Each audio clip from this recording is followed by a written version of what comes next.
لئن انجیتنا من هذه، اگر آپ نے بچایا ہم کو اس غرقاب سے، لنکونن من الشاکرین، ہم ہوں گے شکر گزار۔ فلما انجاہم، جس وقت اللہ نجات دی ان کو، اذا ہم یبغون فی الارض بغیر الحق، ناگہاں یہ بغاوت کرتے زمین میں ناحق، پھر غیر اللہ کو پکارتے ہیں۔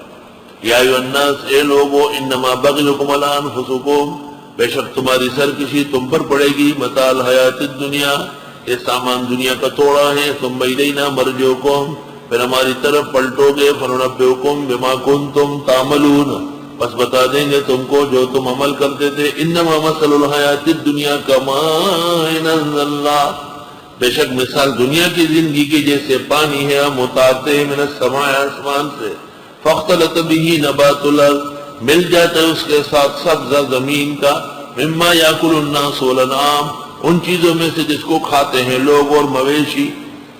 بھئی اناج انسان کھاتے ہیں، چھلکا حیوانات کھاتے ہیں، پھل اور پھول یعنی سبزی ترکاری یہ انسانوں کے کام کی ہے، گھاس پھوس بھوسا جانور کھا لیتے ہیں۔ دونوں کا اللہ رزاق ہے، دونوں کے لیے رزق کا انتظام کیا ہے۔ شیخ سعدی نے سنا تھا کہ اصفہان نصف جہان ہے۔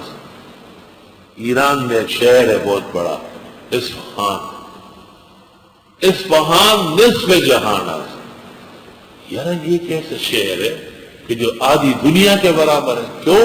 کہا عقل مند بہت ہے، عقل مند کوئی بیوقوف نہیں رہتا۔ چنانچہ شیخ سعدی رحمت اللہ علیہ وہاں چلے گئے اور اصفہان داخل ہو کر دیکھا چھوٹے چھوٹے بچے کھیل رہے ہیں، گلی ڈنڈا کھیلتے گیا، کھیل رہے بچے۔ ایک بچہ کھیلتے کھیلتے شیخ سعدی کی طرف آیا۔ سعدی نے کہا بیٹے ہم 3 آدمی ہیں، ایک میں ہوں، ایک ہمارے ساتھ سفر میں مرغی ہے، ایک ہماری گھوڑی ہے، صرف 2 پیسے، کھانے کا وقت ہو گیا، تینوں کو بھوک لگی، ہم کیا کریں؟ اس نے کہا یہ کوئی مشکل ہے، 2 پیسے کے خربوزے لے لو، آپ کھائے، چھلکا گھوڑی کو ڈالو اور بیج مرغی کو ڈالو، پھر دوڑتا ہوا کھیلنے لگا۔ شیخ سعدی نے کہا بالکل درست ہے، اصفہان نصف جہان ہے، اصفہان نصف جہان ہے۔